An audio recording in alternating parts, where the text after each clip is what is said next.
Hey guys, what is up, and I welcome you to a new episode of the Digino series. This episode will be featuring Viktor, and if you do end up enjoying this episode, please don't forget to throw in a like. But without much further ado, let us go straight into his abilities.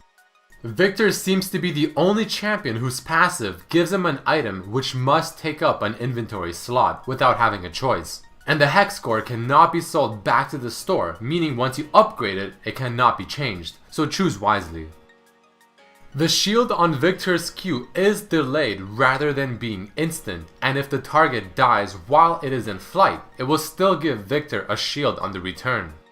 Viktor's W applies a stack every half a second and stuns at the third stack, but you are able to cleanse the stacks before it reaches the stun, or the stun itself would Q assess and even cleanse. Gravity Field Viktor's W will persist through death, which can be a very important thing to remember, as some certain skills will completely disappear as the champion dies. A cool thing about Viktor's laser is that it can reveal targets in its path, and this even includes targets that are hidden, such as within a brush. This ability also has zero cast time, meaning it can be used while moving or using other spells.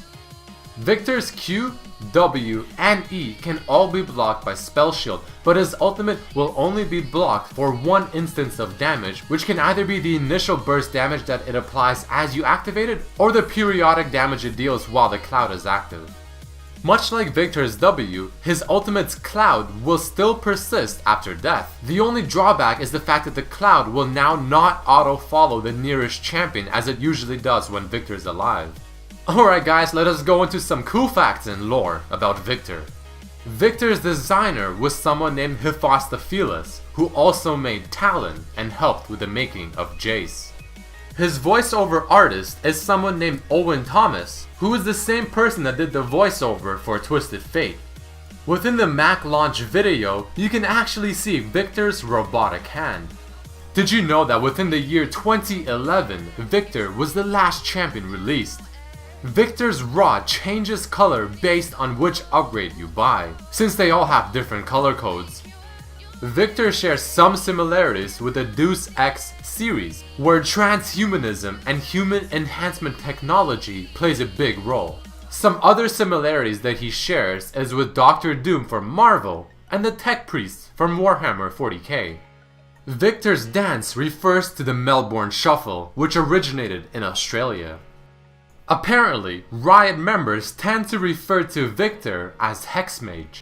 Let's go into his lore. Viktor had a passion for invention and science for a long time, and even attended a prestigious college in Zon. He led a team which constructed Blitzcrank, though someone named Professor Stanwyck stole the credit for it, and then even used Viktor's research to revive Urgot. Viktor became depressed, dropped out of college, and locked himself in his private lab to create a project that no one can steal. He planned to improve his own body. After re-emerging, there was little trace of the original man, as he now was a cyborg. He called this the Glorious Evolution.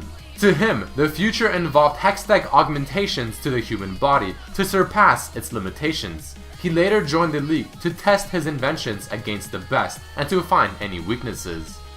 From this, his lore seems somewhat relatable to Nikola Tesla, due to the fact that in Viktor's lore, Professor Stanwyck stole Viktor's creation of Blitz and Sword of Urgot, and on the flip side, Thomas Edison stole much of Tesla's work. Viktor and Jace both share a quote: "Pave the way." Pave the way. The skin Full Machine Viktor shows him in his final goal to make himself fully robotic. This skin seems somewhat similar to Cyberman from Doctor Who and to the Doctor from G.I. Joe Rise of the Cobra in terms of their goals.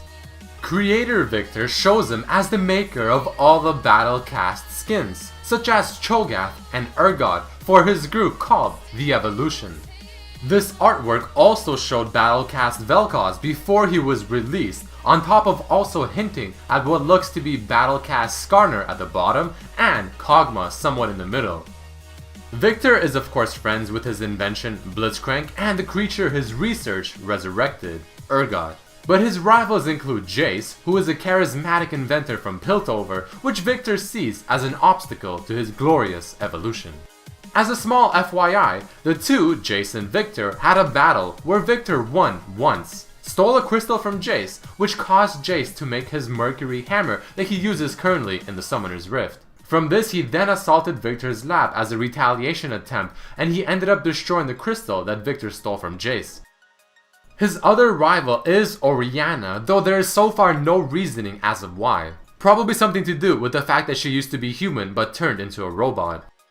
Alright guys, that unfortunately does mark the end of this episode of Did You Know featuring Viktor. If you did enjoy this episode, please don't forget to throw in a like and also share it with your friends. You can also write down underneath this video who you would like to see in the next episode, or if you have any interesting theories that I should go over. I'd also appreciate it if you guys can follow me on my Facebook and Twitter fan page, both Red Mercy LOL. But with that being said, I hope you guys enjoyed this episode, and I hope to see you next time. Peace!